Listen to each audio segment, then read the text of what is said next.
Bom, hoje eu vou fazer a apresentação do meu trabalho para o docente Jorge Henrique Caldeira e hoje eu vou me apresentar. Meu nome é Vinícius Gabriel, eu sou da ESSEC e comecei, vou começar falando sobre a empresa que eu escolhi e depois eu vou falar sobre o vínculo que eu fiz dela com a matéria. A Volkswagen, ela teve seu início na década de 1930.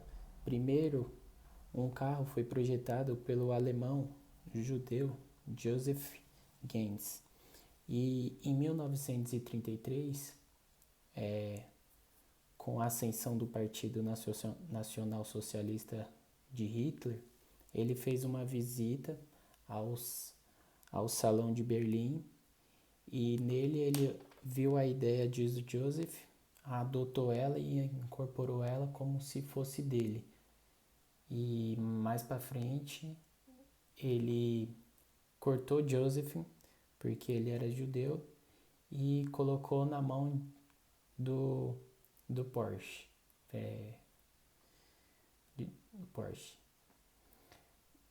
Mais tarde, a, a empresa ela foi fechada com o início da Segunda Grande Guerra Mundial e logo depois disso, quando acabou a Segunda Guerra, a Grande Guerra, os Estados Unidos, com o Plano Marshall, fez com que investisse na Europa, no Japão, para poder combater o comunismo. E a empresa voltou a crescer e mais para frente ela se estabeleceu no Brasil em 1953.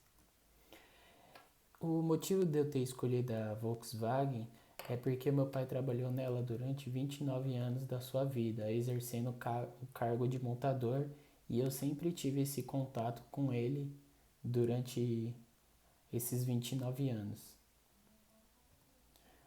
Eu vou falar um pouco sobre o tópico que eu escolhi, que foi a administração científica e a contribuição de Henry Ford com a administração eficiente.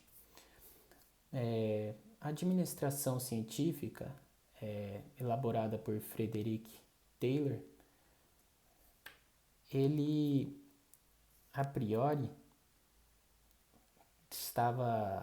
viu uma necessidade de fazer um novo método para poder tanto gerar dinheiro para os patrões quanto para os empregados, pois o método que era utilizado não gerava tanto dinheiro assim e benefícios para a sociedade. E a princípio, essa administração científica tendia para melhorar a produção, principalmente das fábricas, gerando lucros maiores. Os princípios que a administração científica tinha era a do planejamento, a substituição do improviso por métodos científicos testados e comprovados, a seleção, identificar melhores trabalhadores para treiná-los e colocar naquele posto de trabalho, estabelecer supervisores para o controle exato das tarefas, executar disciplinas, o trabalho em tarefas e horários e a divisão de tarefas para cada trabalhador em uma tarefa apenas. Taylor ele queria fazer da administração algo científico e não empírico. E mais tarde, Henry Ford aderiu a essa ideia dele e colocou ela em prática dentro da indústria automobilística. O Fordismo ele utilizou da administração científica como forma de aumentar lucros, porém acrescentando um sistema de produção em massas, principalmente com a implementação da esteira rolante e das linhas de montagem para aumentar a produção significativamente, sem ter grandes gastos. A partir da adoção do Henry Ford da administração científica, começou-se a produzir uma grande quantidade de carro em uma escala enorme. Aí a administração científica, como eu já tinha dito, ela tem o objetivo de maximizar a produção e o aproveitamento máximo da mão de obra. Dessa forma, o Henry Ford adotou o método de Taylor e inseriu na indústria automobilística. Assim, os seus métodos de produção visavam a produtividade, intensificação e economicidade.